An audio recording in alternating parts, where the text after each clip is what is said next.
Bonsoir à tous, bienvenue dans Actu comme tous les soirs de la semaine sur NATV du lundi au vendredi. On décrypte ensemble l'actualité de la région Nouvelle-Aquitaine et ce mardi l'actualité est politique. Au programme du soir, donc les interventions de vos députés et sénateurs. À l'Assemblée nationale, Gérald Darmanin a présenté sa loi d'orientation et de programmation du ministère de l'Intérieur. Du côté du Sénat, il y avait un débat organisé concernant l'enseignement professionnel et Parcoursup à l'initiative de Max Brisson, le député des Pyrénées-Atlantiques. On va en parler et voir toutes les interventions dans Actu, une Actu édition du mardi, édition politique. C'est parti.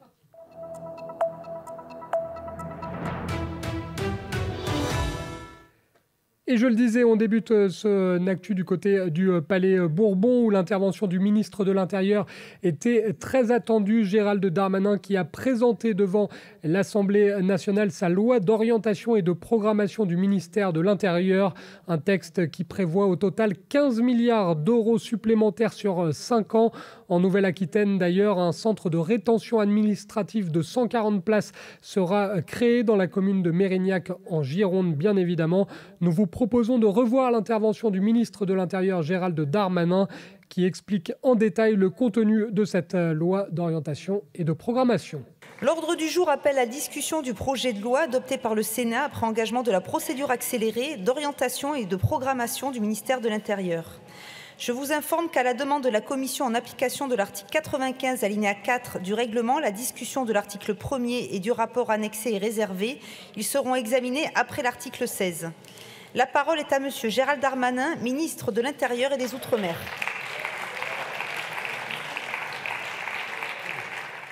Devant le Sénat, mesdames et messieurs les députés, j'ai proposé l'incipit de ce texte en évoquant les 5 crises qui étaient celles désormais du ministère de l'Intérieur et donc de toute la société.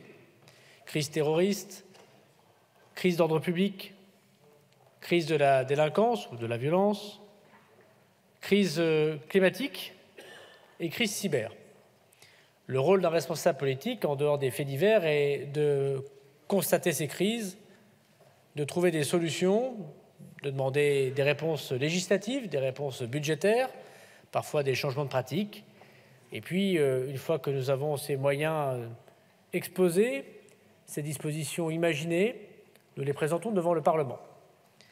Le Sénat a suivi le gouvernement, alors qu'on sait que naturellement le Sénat ne suit pas forcément le gouvernement, dans une quasi-unanimité politique.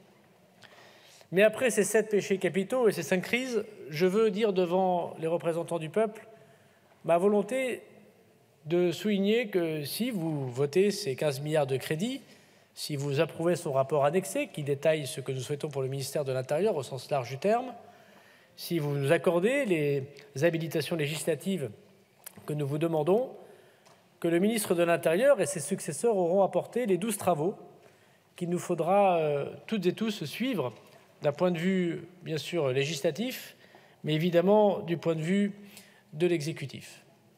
D'abord, celui de la rémunération des agents du ministère de l'Intérieur. Les policiers, les gendarmes, les pompiers militaires, les agents de préfecture, le personnel civil du ministère de l'Intérieur font des métiers de passion, de vocation, très difficiles. Ils connaissent bien plus que dans tous les autres services publics, lorsque nous sommes en temps de paix, la rencontre de la blessure, du handicap, parfois de la dépression et malheureusement de la mort. Pourtant, leur rémunération est une petite rémunération. Oh, ils ne cherchent pas le profit, comme tous les fonctionnaires de la République. Mais il est évident que nous ne sommes pas assez appesantis sur leurs conditions matérielles et ce texte de loi vient renforcer très fortement leurs conditions matérielles. Dans la programmation budgétaire que nous vous proposons, dans son article 2, un petit peu moins d'1 milliard, c'est sans précédent au ministère de l'Intérieur, est consacré à l'augmentation de la rémunération des policiers et des gendarmes qui, si vous le votez, auront pour le gardien de la paix de vos commissariats, pour le gendarme de vos brigades territoriales, un quasi 13e mois à la fin de ce quinquennat. Après le premier de ces travaux, la rémunération, vient le temps des effectifs. Oui, il manquait et il manque encore des policiers et des gendarmes sur le sol de la République. La création de 8 500 effectifs supplémentaires est le deuxième grande avancée de ce texte.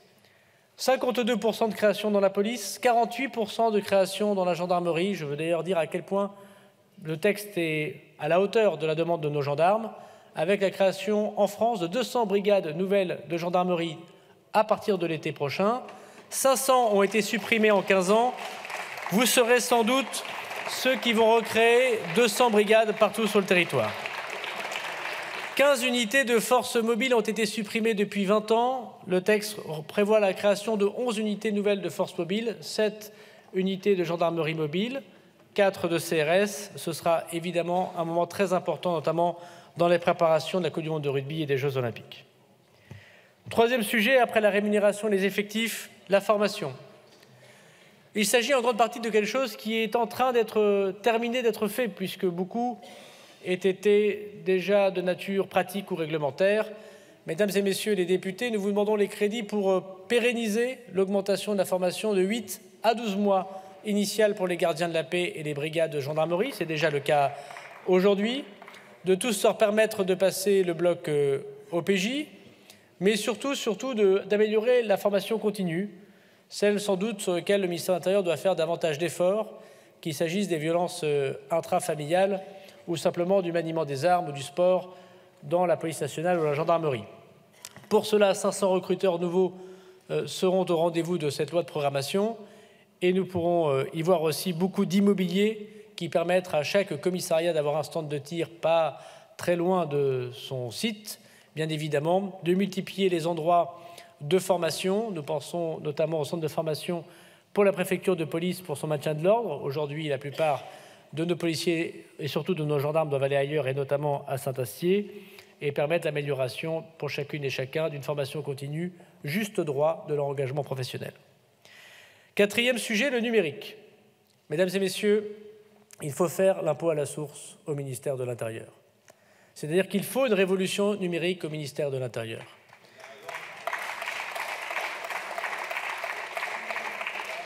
Regardons un commissariat et regardons-le, il y a 40 ans, il n'a pas beaucoup changé.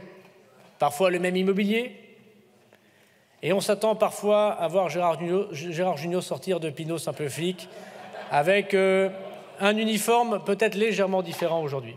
Les policiers souffrent de cette dette numérique, de voir une administration qui n'a pas su répondre à leurs demandes, à leur simplification, à leur harmonisation, notamment avec leurs compagnons ou leurs camarades de l'autorité judiciaire.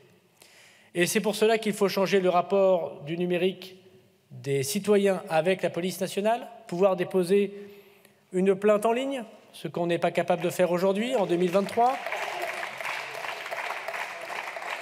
Pouvoir demander et seulement demander soi-même et pas se faire imposer, bien évidemment, par les forces de l'ordre, une plainte en visio, lorsqu'on a une voiture un peu touchée par quelques dégradations. Peut-être faut-il ne pas prendre une demi-journée de congé pour pouvoir attendre à 22 h un rendez-vous hypothétique tard le soir, quand ces rendez-vous peuvent être faits et consacrés davantage aux violences contre les personnes plutôt que contre les biens.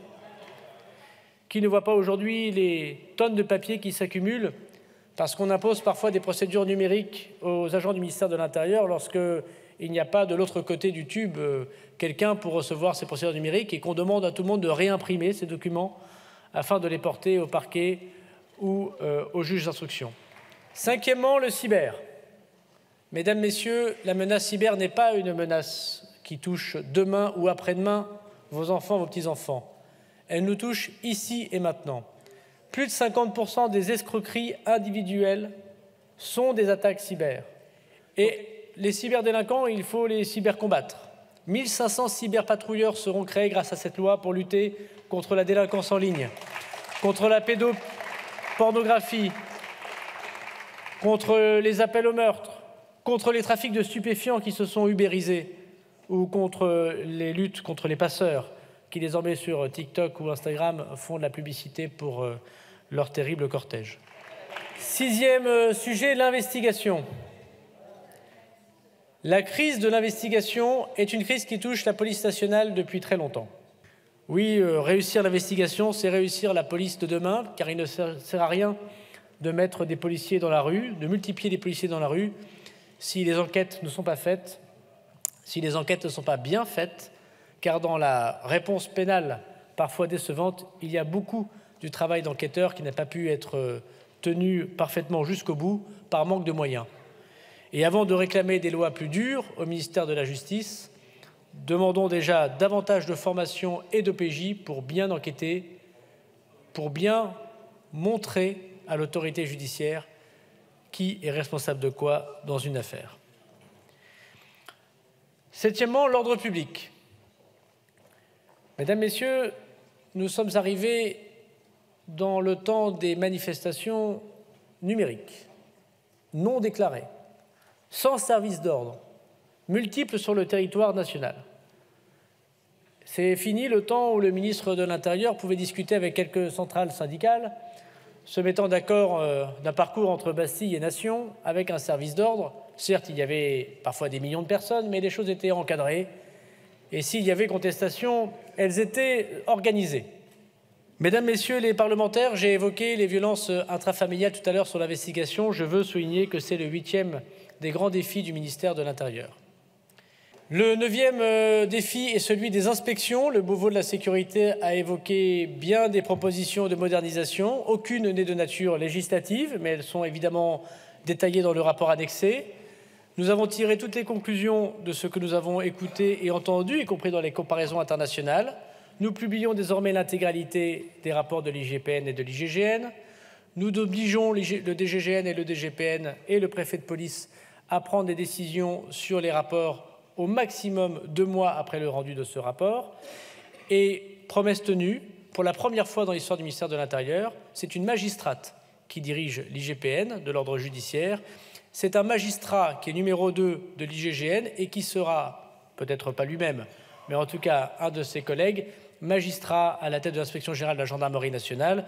Le ministère de l'Intérieur n'a rien à cacher et c'est d'ailleurs pour ça que j'ai donné un avis favorable à l'amendement de Mme Huttenheimer sur le comité de déontologie qu'elle souhaite mettre en place pour l'ensemble du ministère de l'Intérieur. Le 10e défi est évidemment ce que nous appelons le rapprochement police-population, un terme que je n'aime pas puisque la police fait partie de la population, mais nous comprenons bien de ce dont il s'agit. 11e sujet, mesdames et messieurs les parlementaires, puisque ce texte n'est pas qu'un texte de force de l'ordre, il s'agit de la sécurité civile et du réchauffement climatique à l'heure de la modernisation de notre appareil de sécurité civile. 12e et dernier travaux, nos préfectures. Les suppressions d'effectifs dans les préfectures ont été continues depuis 25 ans.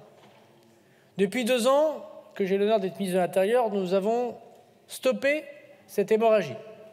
Et c'est la première fois qu'un ministre de l'Intérieur vous propose de recréer des postes dans les préfectures de France.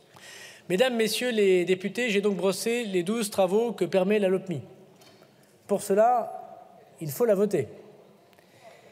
Alors évidemment, il y a toujours des grincheux. Mais c'est normal. La perfection n'étant pas de ce monde, et surtout la saison 2 du quinquennat d'Emmanuel Macron risquant d'être un peu long si on fait tout de suite, certains me disent il n'y a rien sur l'immigration et il n'y a rien sur la justice. Au premier point, je leur dirais qu'ils ont dû être contentés dans leur curiosité, dans la mesure où nous avons annoncé que dès le 6 décembre prochain, il y aura un débat ici sur l'immigration. Dès le mois de décembre prochain, un texte de loi présenté au Conseil des ministres. Dès le mois de janvier-février prochain, un texte de loi immigration proposé au Sénat. Et sans doute, à la faveur du calendrier parlementaire, avant l'été prochain, un texte présenté à l'Assemblée nationale. Voilà, mesdames et messieurs les députés, ce que je voulais dire en précisant évidemment que ce texte très important pour la sécurité de nos concitoyens, pour les sécurités avec AS de nos concitoyens, est aussi un texte qui nous permettra, j'en suis absolument convaincu, d'organiser la Coupe du monde de rugby et les Jeux olympiques dans de bonnes conditions. Rappelons que les Jeux olympiques de Paris, c'est une fois par siècle. Mesurons le poids de l'histoire sur nos épaules. Rappelons qu'une cérémonie d'ouverture en dehors d'un stade, c'est une fois tous les 3000 ans, puisque ça n'a jamais existé. et que nous devons l'organiser et que nous devons donc avoir les moyens de notre ambition. Et c'est pour cela que je viens avec ce texte-ci. Après cette intervention du ministre de l'Intérieur, Gérald Darmanin, c'est cette fois Florent Boudié, le député de la 10e circonscription de la Gironde, qui a pris la parole en tant que rapporteur de la Commission des lois. On écoute tout de suite Florian Boudié. La parole est à monsieur Florent Boudié, rapporteur de la Commission des lois constitutionnelles, de la législation et de l'administration générale de la République.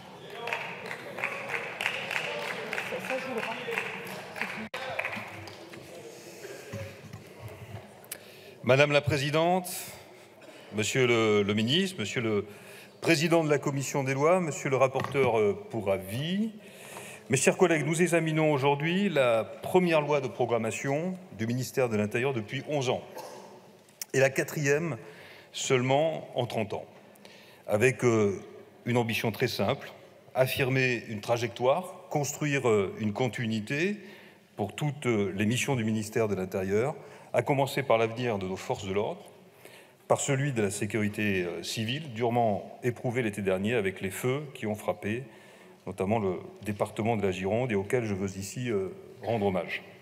Cette loi de programmation était un engagement pris par le président de la République à l'issue du Beauvau de la sécurité, l'année dernière. Et elle prolonge, elle amplifie la démarche entreprise, vous l'avez dit, Monsieur le Ministre, depuis 2017. C'est cette démarche qui a donné naissance en 2021 à la loi dite de sécurité globale.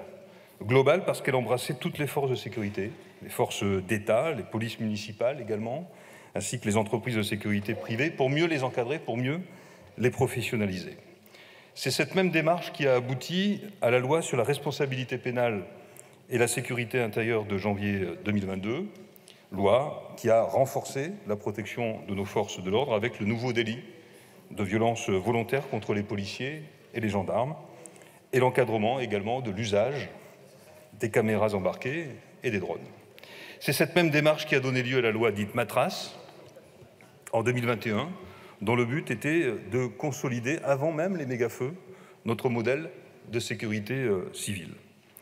L'engagement pour la sécurité des Français s'est donc déjà déployé avec beaucoup de force au cours de la législature précédente. Vous l'avez dit, Monsieur le Ministre, qu'il s'agisse du recrutement de 10 000 policiers et gendarmes supplémentaires ou encore d'un budget du ministère de l'Intérieur en augmentation de 3,58 milliards d'euros entre 2017 et 2022.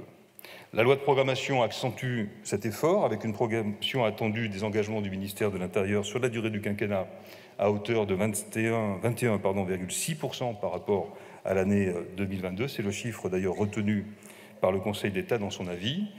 Et c'est le sens de l'article 2 de la loi de programmation.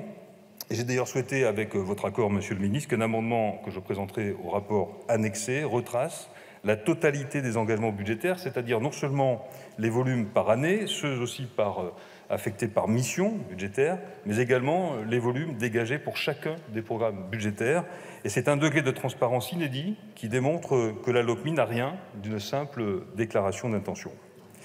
Le projet de loi de programmation a été une première fois présenté au mois de mars, avant l'élection présidentielle. Il a été déposé au mois de septembre dernier sur le bureau du Sénat et nos collègues du Sénat l'ont adopté, je répète vos propos, Monsieur le Ministre, à une très large majorité de 307 voix contre 27, un fait rare s'agissant d'un texte portant sur le périmètre du ministère de l'Intérieur, un fait rare qui démontre qu'un large accord est possible sur les politiques de protection de nos compatriotes. Et c'est donc avec la même ambition de dialogue que la Commission des lois a préparé l'examen du texte. Pendant 4 semaines, 25 auditions ont été organisées, réunissant près de 80 personnes, aux fonctionnaires, magistrats, spécialistes de la cybercriminalité, associations de lutte contre les violences faites aux femmes, pour environ 40 heures d'échanges, d'approfondissement, et j'ai veillé, en tant que rapporteur, à ce que la confrontation des points de vue puisse à chaque fois être questionnée.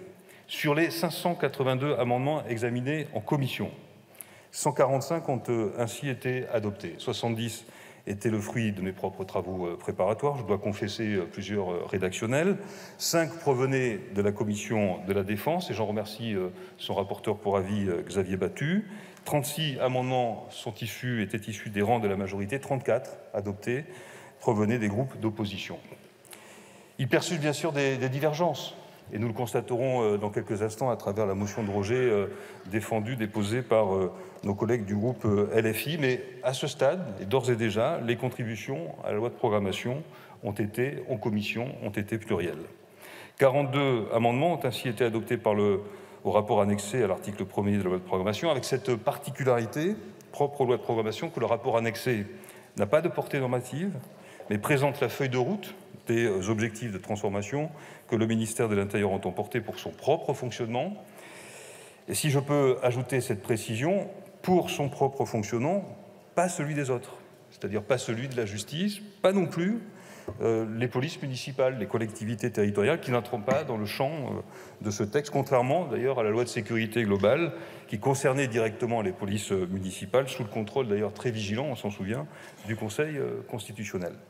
L'article 2 qui porte l'engagement des 15 milliards d'euros en cumulé sur 5 ans a lui aussi été complété à propos des centres de rétention administratifs, de la durée d'examen des demandes d'asile, sur la base des propositions de notre collègue Éric Ciotti, qui s'inscrivait sur ce point tout au moins dans la trajectoire voulue par l'exécutif.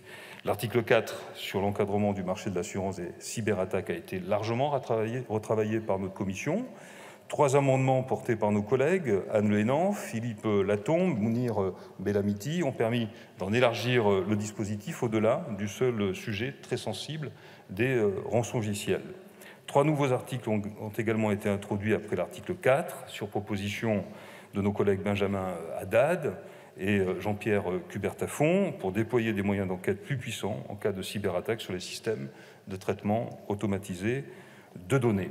Le dispositif de l'article 6, qui propose de créer une nouvelle procédure de plainte par vidéoconférence, a lui été fortement enrichi avec l'adoption de 9 amendements portés par nos collègues Cécile Untermaier, Hugo Bernalicis et Jérémy Jordanov, dans le but de préciser les règles procédurales et le libre choix, et il est absolu dans le dispositif des victimes. Et l'article 6 traduit l'engagement constant de la majorité dans la lutte contre les violences intrafamiliales.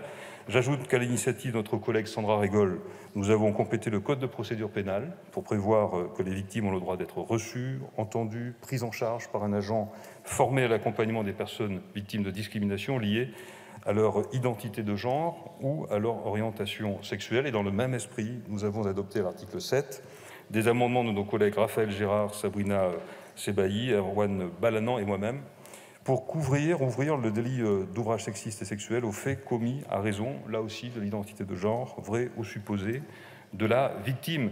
Nous avons par ailleurs choisi de modifier la rédaction de la première partie de l'article 8 en commission, concernant l'usage des techniques spéciales d'enquête, en adoptant un amendement de notre collègue Marie-France Laureau. De la même façon, à l'initiative de Yann Boucard, nous avons introduit un nouvel article 12 bis, qui étend de façon encadrée les hypothèses de consultation des traitements automatisés de données à caractère personnel de la police et de la gendarmerie. Enfin, concernant les amendes forfaitaires délictuelles, dont je rappelle qu'elles ont été créées en 2016 et qui sont prévues à l'article 14 du projet de loi, nous avons confirmé l'approche ciblée retenue par le Sénat, plutôt, Monsieur le Ministre, que la généralisation souhaitée par le gouvernement dans la version initiale de la loi de programmation. Voilà, mes chers collègues, c'est le texte que la commission des lois livre à nos débats. Il est très attendu par nos policiers, par nos gendarmes, par nos sapeurs-pompiers, pour renforcer leur capacité d'action, pour tenir aussi les engagements forts que vous avez renouvelés, Monsieur le Ministre, ici à cette tribune. La création nette de 8 500 emplois supplémentaires, création nette, au sein du ministère, dont 7 612 seront affectés à nos policiers et gendarmes, 3 051 sur les 2 premières années. La création de 200 brigades territoriales de gendarmerie dans nos zones rurales, un engagement sans précédent sur une aussi courte période, les 11 unités de force mobile que vous avez rappelées dans la perspective en particulier des Jeux olympiques et paralympiques de 2024. Je pense enfin à votre volonté, Monsieur le Ministre, de construire la révolution numérique du ministère de l'Intérieur dans son fonctionnement quotidien, comme dans la lutte contre les délinquances qui s'affirment chaque jour un peu plus dans le cyber. Je rappelle qu'une entreprise sur 5 en 2021 déclarait avoir été frappée par une cyberattaque. Et il y aura toute une série de dispositions qui sont annoncées également dans le rapport annexé sur lesquelles nous pourrons débattre pendant notre examen. Voilà, mes chers collègues, les défis qui sont devant nous, ceux du texte, ceux de la trajectoire portée par le ministre et par le gouvernement, et je suis convaincu que nous pouvons les aborder pendant cette semaine d'examen, une semaine peut-être longue, mais nous verrons bien, Monsieur le ministre, dans le même esprit qui a présidé aux travaux de la Commission des lois. Je vous remercie. Après Florent Boudier, c'est Sacha Houillet, le député de la 2e circonscription de la Vienne, qui est intervenu, cette fois en qualité de président de la Commission des lois. La parole est à Monsieur Sacha Houillet, président de la Commission des lois constitutionnelles, de la législation et de l'administration générale de la République.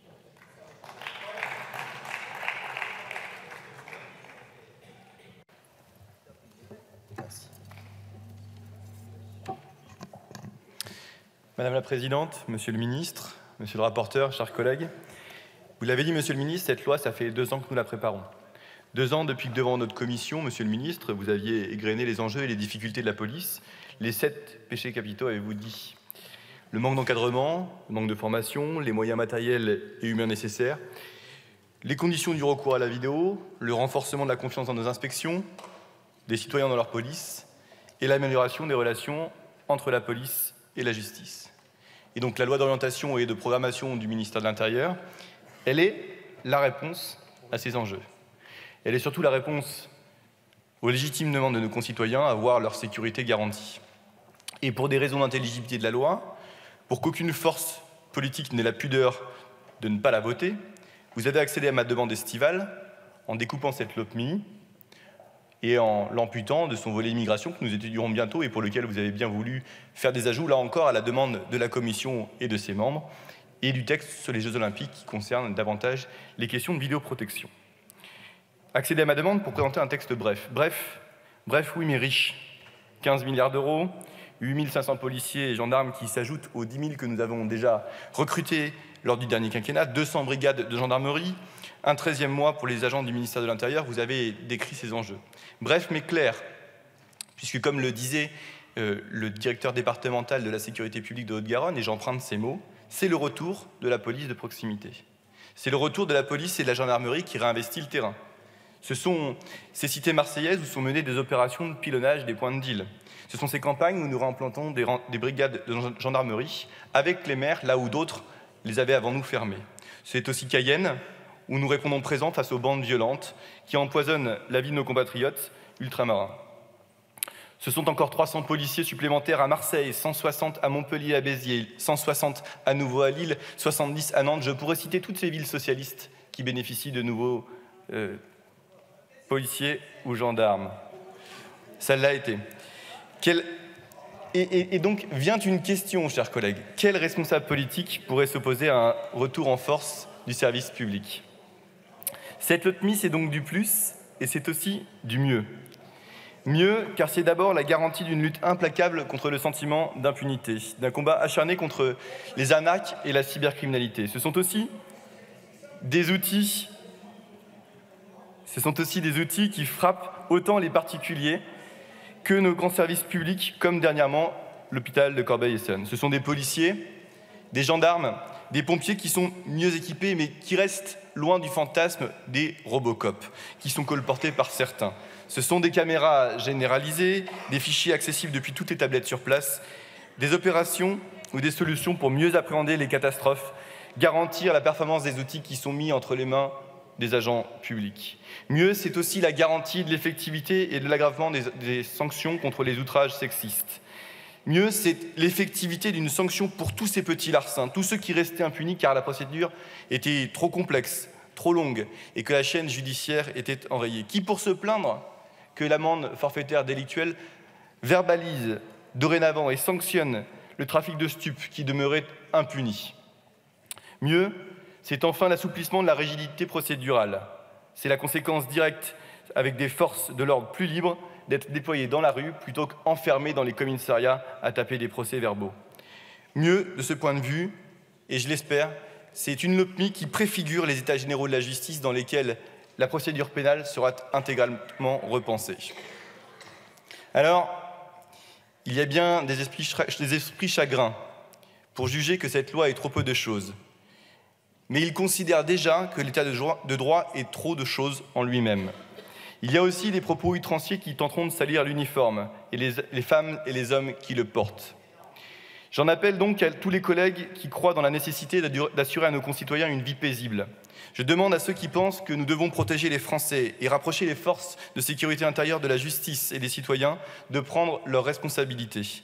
À cela, je leur dis, soyez à nos côtés. À noter que l'intervention de Gérald Darmanin et l'ensemble de ses propositions ont presque fait l'unanimité. Une motion de rejet a cependant été déposée du côté de l'Assemblée nationale par la France insoumise, par l'intermédiaire de Mathilde Panot. On file désormais du côté du Palais du Luxembourg où un débat était organisé sur l'enseignement professionnel, un débat organisé à l'initiative du député des Pyrénées-Atlantiques, Max Brisson, que l'on écoute tout de suite dans Actu. Monsieur Max Brisson pour le groupe Les Républicains pour 8 minutes. Oui.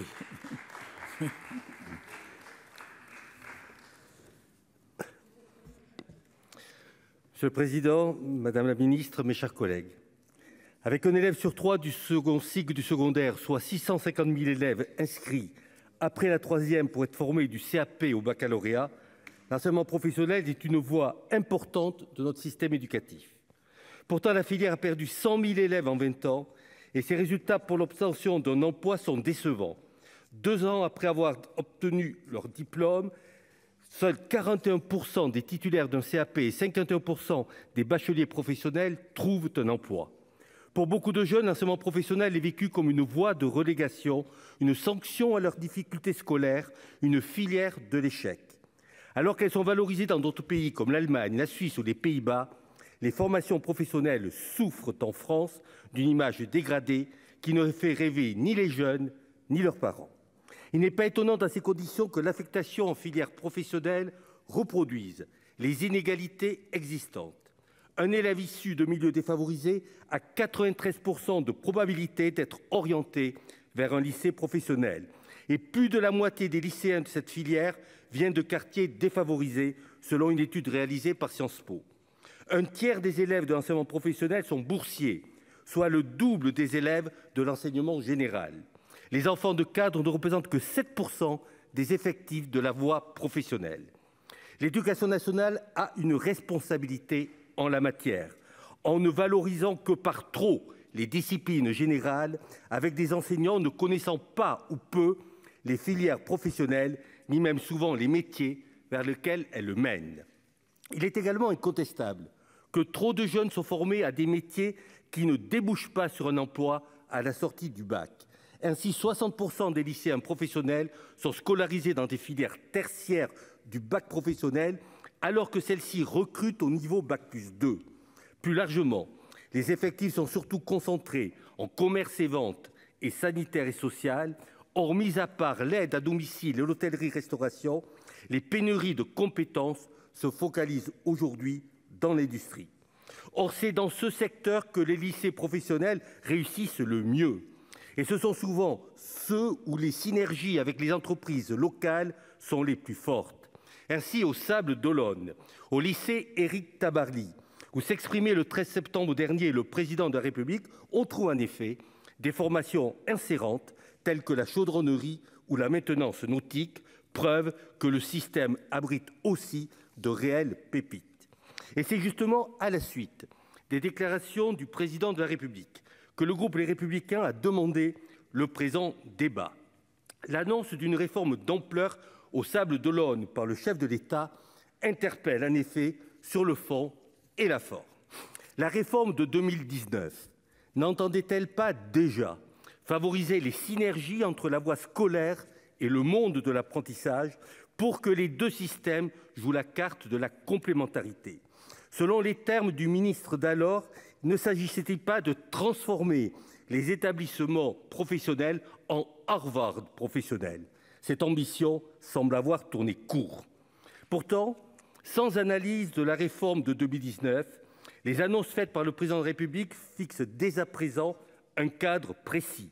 Doublement des heures de stage, révision de la carte des formations, réorientation des enseignants, recrutement de personnel issu du monde professionnel. Après avoir annoncé ces mesures très précises, le président Emmanuel Macron a recours à une série de débats sur le modèle du Conseil national de la refondation. On peut s'interroger sur la méthode. 4 groupes de travail doivent en effet se réunir jusqu'aux vacances de Noël avant des conclusions fin février. Malgré la profusion de rapports et d'études déjà disponibles, les groupes devront trouver des solutions aux questions fixées par vous, Madame la Ministre.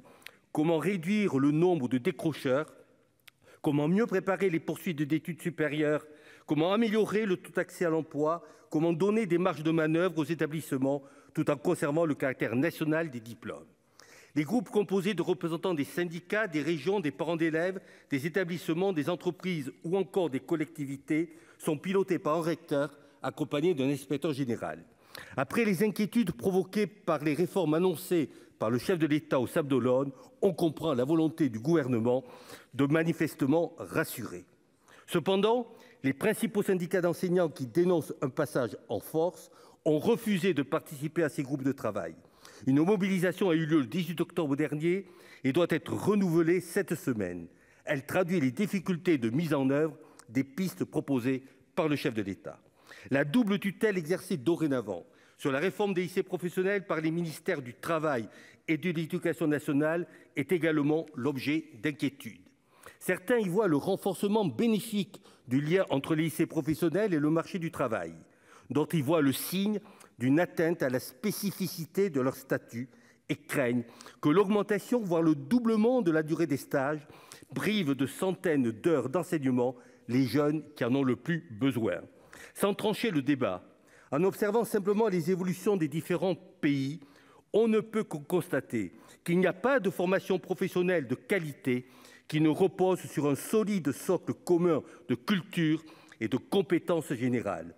Il ne s'agit pas par ailleurs d'une condition pour l'accès à des études supérieures après le bac pro. Quel que soit le point de vue adopté, et sans anticiper le débat que nous aurons tout à l'heure, le sujet sensible de la durée des stages soulève de nombreuses questions. C'est à travers elles que l'on peut aborder le sujet sans préjugés ni tabou. Comment trouver assez d'entreprises pour accueillir les élèves alors que c'est déjà une difficulté? Faut-il proposer des incitations aux entreprises pour ouvrir un vivier d'offres? Les lycéens percevront-ils une rémunération versée par l'État comme cela a déjà été évoqué? Le rapprochement avec le monde professionnel impliquera-t-il pour les lycées de recruter davantage de professeurs associés issus des entreprises? Ce rapprochement passera-t-il par une participation accrue à la gouvernance des conseils d'administration des lycées? N'est-il pas indispensable de mieux adapter la carte des formations aux réalités économiques afin d'améliorer l'insertion professionnelle des diplômés? Et dans ce cas, comment organiser la reconversion des enseignants? Enfin, et ici au Sénat, je dirais surtout d'abord, comment mieux associer les collectivités qui sont les mieux à même de faire le lien entre les besoins des entreprises et l'offre de formation? On le voit, les questions sont nombreuses, mais tous les efforts seront vains si nous ne parvenons pas à rétablir l'image d'un enseignement professionnel adapté aux élèves et leurs difficultés, aussi bien qu'aux besoins de secteurs économiques d'avenir. Le groupe Les Républicains souhaite que le présent débat contribue à éclairer la voie à suivre, aussi bien par ses questionnements que par ses propositions, et que le Parlement soit associé à cette rénovation indispensable. Celle-ci ne peut bien entendu se construire sans discussion avec les branches et les partenaires sociaux, mais pas davantage en évitant la représentation nationale. Alors, Madame la Ministre, vous engagez-vous à revenir devant le Parlement pour en débattre? Je vous remercie. Suite à cette intervention du député des Pyrénées-Atlantiques, Max Brisson, la ministre déléguée chargée de l'enseignement et de la formation professionnelle, Carole Grandjean, a répondu aux députés. On écoute la réponse de la ministre. La parole est maintenant à Madame Carole Grandjean, ministre déléguée chargée de l'enseignement et de la formation professionnelle, elle aussi, pour une durée de 8 minutes. Vous avez la parole, Madame la ministre. Merci, Monsieur le Président. Monsieur le Président de la Commission, Monsieur Lafond, Monsieur le Sénateur Brisson, Mesdames et Messieurs les Sénateurs, je salue le choix du groupe Les Républicains d'avoir proposé ce débat consacré à l'enseignement professionnel. Nous partageons toutes et tous au sein de cette Chambre la nécessité de faire reconnaître l'enseignement scolaire professionnel comme une véritable voie de réussite pour les jeunes, leurs familles et leurs employeurs. La réforme portée par la loi Liberté de choisir son avenir professionnel que vous avez votée en 2018 a permis de lever certaines contraintes administratives au développement de l'apprentissage. Elle aura permis un décollage sans précédent en se combinant aux primes exceptionnelles mises en place pendant la crise. Au moment où je vous parle, nous atteignons cette année encore un nombre de contrats historiques. Les remontées des organismes de formation nous indiquent que nous allons dépasser le cap des 735 000 contrats signés en 2022, probablement plus de 800 000, ce qui correspond à 2 à 3 fois le nombre d'apprentis que comptait notre pays en 2018. L'essor considérable de l'apprentissage a contribué à faire diminuer le taux de chômage des jeunes de manière durable en le situant à 15,9%. L'ambition commune que nous portons avec monsieur le ministre Pap Ndiaye, ministre de l'Éducation nationale et de la jeunesse, est identique, faire de la voie professionnelle une voie de choix et d'excellence. Le changement d'image est possible. Nous l'avons observé concernant l'apprentissage, il est possible et nécessaire concernant le lycée professionnel. Nous devons reconnaître qu'aujourd'hui, le lycée professionnel ne joue pas suffisamment son rôle d'insertion professionnelle de l'élève. La situation actuelle est source de frustration aussi bien pour les jeunes et leurs familles que pour les enseignants eux-mêmes. Ce sentiment de déclassement, d'être méprisé par un système qui semble punir des enfants en difficulté, nourrit le ressentiment et l'échec. Des changements en matière de transformation de la voie professionnelle ont déjà été déployés lors du précédent quinquennat dans un contexte difficile de crise sanitaire. Cette première transformation fournit un socle sur lequel nous devons continuer de bâtir pour aller plus loin dans le cadre d'un investissement structurel et résolument tourné vers la réussite des élèves. C'est notre responsabilité à tous. Rétablir l'ascenseur social pour ces jeunes et permettre de rendre tangible l'égalité des chances pour les publics les plus fragiles. Les lycées professionnels, on le sait trop peu, accueillent un tiers des jeunes lycéens en France, qui sont souvent des enfants qui cumulent des vulnérabilités scolaires et sociales. Les 627 000 lycéens professionnels sont en effet majoritairement issus de milieux défavorisés et se retrouvent en situation d'échec pendant ou à l'issue de leur scolarité. Voici quelques chiffres pour vous en convaincre. 33% d'entre eux sont issus d'une famille ouvrière et 3% d'une famille de cadres. Une forte proportion est issue de l'immigration ou est allophone. 5% des élèves sont en situation de handicap contre 1% dans les lycées généraux. Les difficultés de lecture concernent 28% des élèves en CAP, 16% des élèves issus de baccalauréat professionnel contre 3,5% des élèves issus de baccalauréat général. La voie professionnelle comprend 2/3 des décrocheurs, déjà, je le rappelle, en difficulté au collège. Après 2 ans, et en dehors de celles et ceux qui poursuivent leurs études, seule la moitié des élèves sont en emploi. En outre, l'organisation pédagogique actuelle ne prend pas suffisamment en compte les mutations économiques, les réalités des difficultés des élèves, les défis des territoires et ne s'adapte pas assez aux trajectoires et au profil des élèves. Les formations sont insuffisamment tournées vers l'emploi, avec des diplômes qui sont parfois en décalage, sans débouchés, sans niveau pertinent de qualification, avec un référentiel d'activité qui est dépassé. La carte des formations est parfois déconnectée des enjeux pour le marché du travail, avec de nombreuses formations tertiaires qui ne sont pas suffisamment insérantes. Des investissements dans les plateaux techniques et les efforts déployés pour la reconversion des enseignants se révèlent souvent mal connectés aux réalités économiques. La préparation au monde professionnel n'est pas suffisante et n'offre pas aux jeunes la maîtrise nécessaire des codes de l'entreprise ou des techniques de recherche d'emploi pour s'insérer efficacement dans le monde du travail. Les formations post-bac sont inadaptées. Les BTS préfèrent recruter des baccalauréats généraux et technologiques et ne sont pas adaptés aux sortants de bac pro. Alors même que dans certains secteurs, c'est le BTS qui est demandé par les employeurs plutôt que le niveau baccalauréat professionnel. L'offre de formation préparatoire aux études supérieures de type mention complémentaire ou diplôme de spécialité professionnelle en une année est insuffisante. Mesdames et messieurs les sénateurs, nous nous sommes assignés 3 objectifs clairs pour réussir cette réforme que nous allons bâtir avec l'ensemble des acteurs concernés. Premièrement, nous souhaitons réduire le nombre de décrocheurs. Éviter cette fuite des élèves qui ne trouvent pas leur place en lycée professionnel. Entendons-nous bien, personne n'accuse les lycées professionnels d'être la cause unique du décrochage. Ils en sont souvent le réceptacle, héritant de difficultés liées à la fois aux fragilités personnelles des élèves et au manque de souplesse des parcours de formation. Nous devons dès lors trouver des réponses en leur sein, bâtir ensemble une organisation nouvelle, plus souple, qui permette d'atteindre collectivement plus de prévention et d'accompagnement, plus de motivation et plus de sens et d'engagement des jeunes dans leur parcours. Voilà ce que nous visons. Nous souhaitons également faire progresser significativement le taux d'insertion dans l'emploi. Le taux de baccalauréat professionnel et a fortiori le CAP doivent tenir cette promesse républicaine d'insertion dans l'emploi qui est la raison d'être de tous ces diplômes. C'est à la fois leur ADN en tant que diplôme professionnel, mais c'est aussi le gage de leur légitimité que je souhaite renforcer. Et enfin, troisième objectif, je souhaite sécuriser les poursuites d'études. Lorsque le projet et le métier le requièrent, nos jeunes doivent pouvoir être mieux préparés, mieux accompagnés aux attendus des études supérieures, notamment celui des BTS. J'aimerais esquisser quelques pistes dans le temps qu'il m'est accordé pour effectivement atteindre ces trois objectifs et réformer le lycée professionnel pour que chacun de ces élèves soit en réussite. Je voudrais dire que nous souhaitons investir dans les lycées professionnels comme jamais ce n'a été fait auparavant.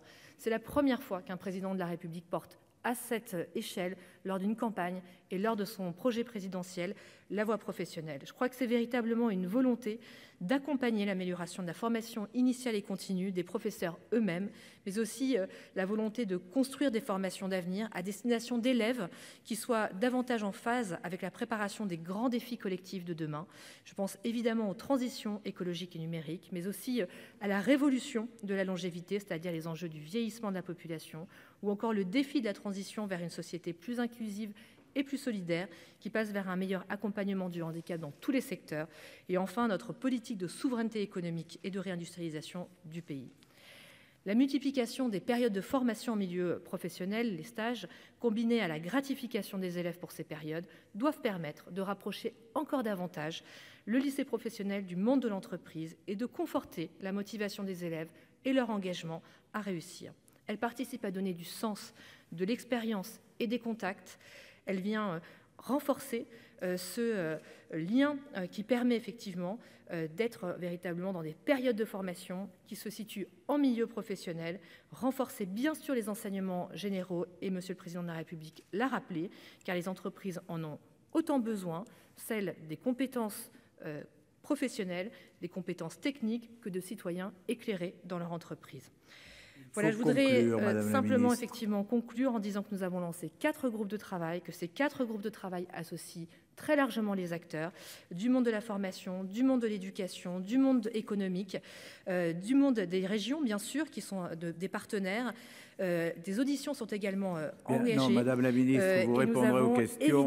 Votre temps est écoulé. Merci. Autre sénatrice de la région Nouvelle-Aquitaine à prendre la parole lors de ce débat, Monique de Marco, la sénatrice de la Gironde, que l'on écoute tout de suite.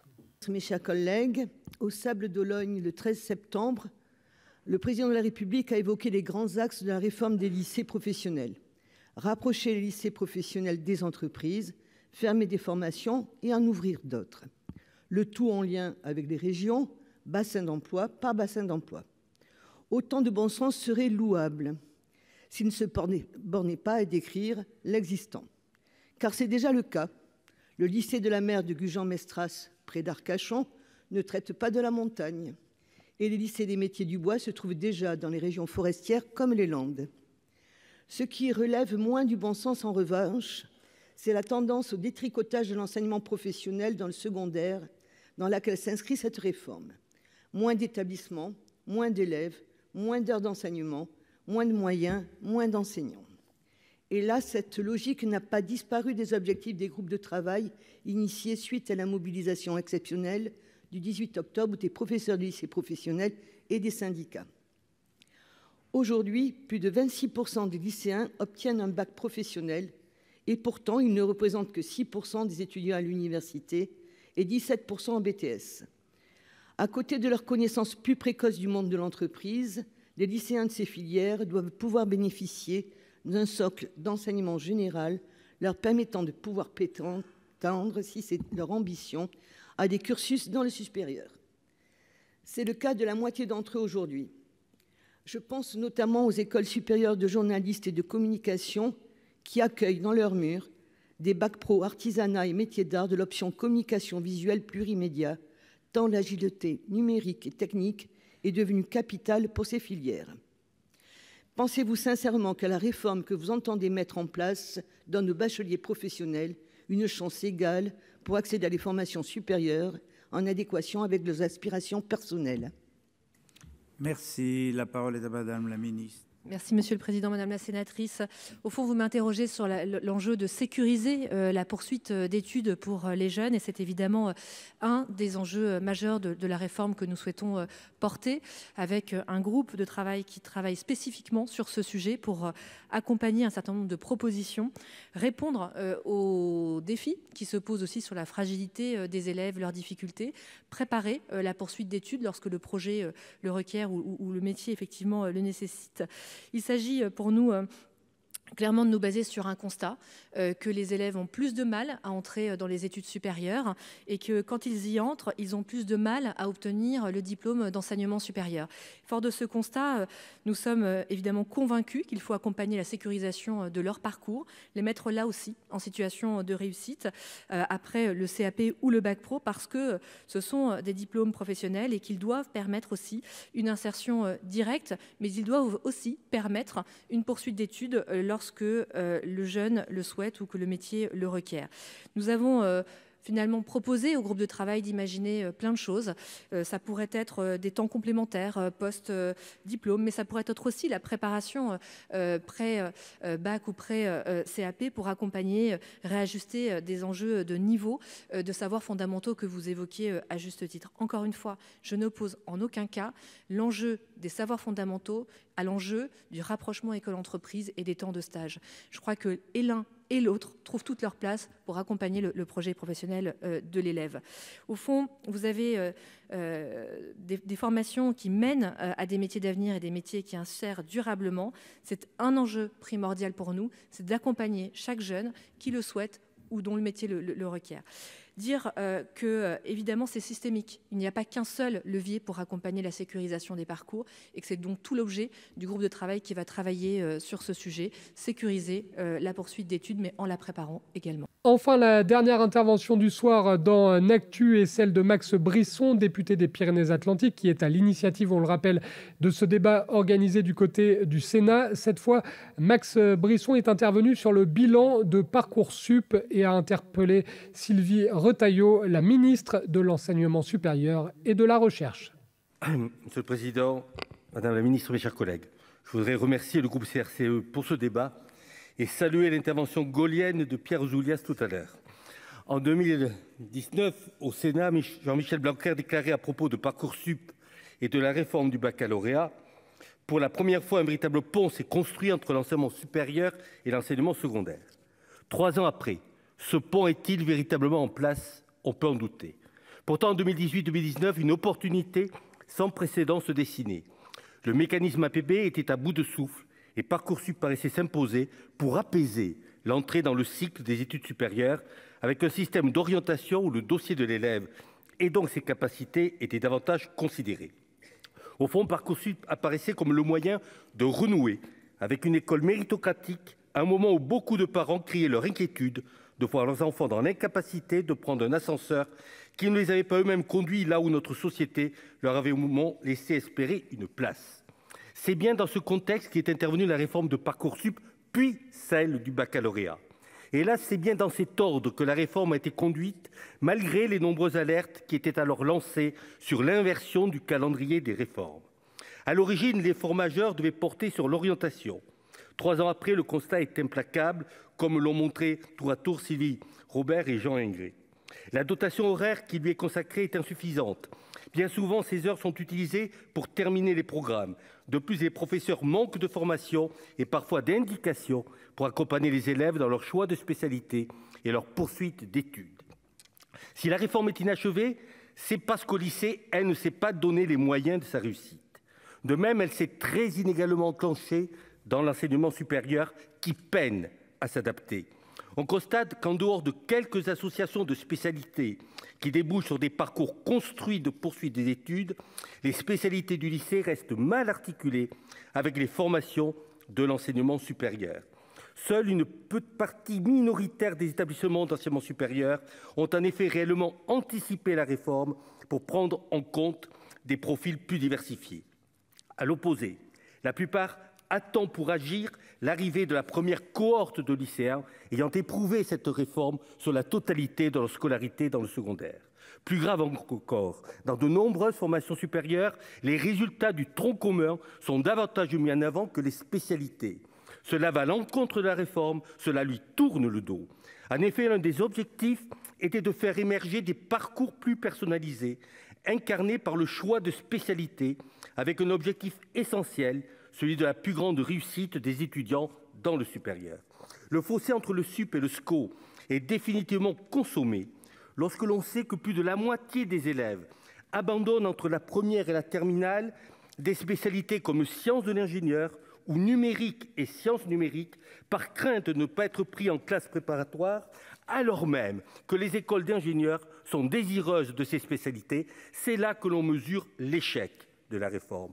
Elle ne permet pas aux lycéens, ce qui était pourtant son but original, de se muer progressivement en étudiants et de se donner un maximum de chances. C'est là que l'on mesure l'échec du continuum lycée-licence. C'est là que l'on constate que le pont qu'évoquait Jean-Michel Blanquer entre l'enseignement secondaire et le supérieur est loin d'être achevé. Et c'est donc à l'aune de cet échec qu'il faut analyser les angoisses des futurs étudiants et de leurs familles face à Parcoursup. Les débats autour des algorithmes et du fonctionnement technique de la plateforme, les émotions autour des lycéens sans solution ou du manque d'accompagnement sont d'abord le résultat des faiblesses de l'articulation entre la réforme du baccalauréat et les attendus de l'enseignement supérieur. Certes, des progrès doivent être faits sur le fonctionnement de la plateforme, mais l'essentiel réside dans une approche plus large et plus volontariste de l'orientation des lycéens et une réelle prise en considération du nouveau baccalauréat par l'enseignement supérieur dans la définition de ses attendus.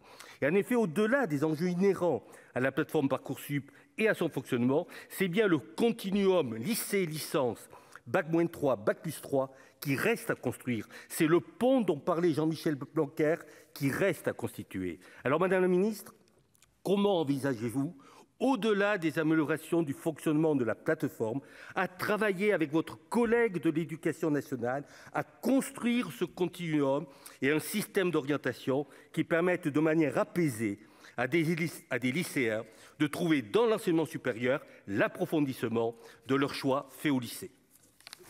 La parole à Madame la Ministre. Merci. Pardon. Merci, Monsieur le Président, Mesdames et Messieurs les sénateurs, les sénatrices. Alors, tout d'abord, vous avez évoqué, avec raison, l'enjeu de la continuité des parcours entre l'enseignement scolaire et l'enseignement supérieur. Alors, je voudrais d'abord vous dire que c'est une question qui m'anime depuis des années aussi. Au fond, je vous dirais que c'est l'un des grands défis de notre temps d'avant et de temps d'aujourd'hui et de demain. Car ce qui se joue, c'est bien effectivement une meilleure orientation dans le secondaire pour sécuriser les parcours des lycéens, mais aussi, et vous l'avez dit, une plus grande personnalisation des parcours dans l'enseignement supérieur pour favoriser la réussite des étudiants. Pendant longtemps, le -3+3 est resté un concept, une coquille vide, ou quelque chose que l'on essayait d'atteindre. Avec Parcoursup, la réforme du lycée, nous avons ouvert la voie à cette continuité -3+3 pour éviter ces ruptures. Et je peux vous dire qu'avec Monsieur le ministre de l'Éducation nationale, nous avons décidé d'y travailler et de franchir un pas. Et là, je pose mes fiches, parce que voilà, je voudrais vous répondre, parce que je pense que ce que vous me dites, et je vais le résumer, c'est une philosophie de l'enseignement que nous devrions discuter.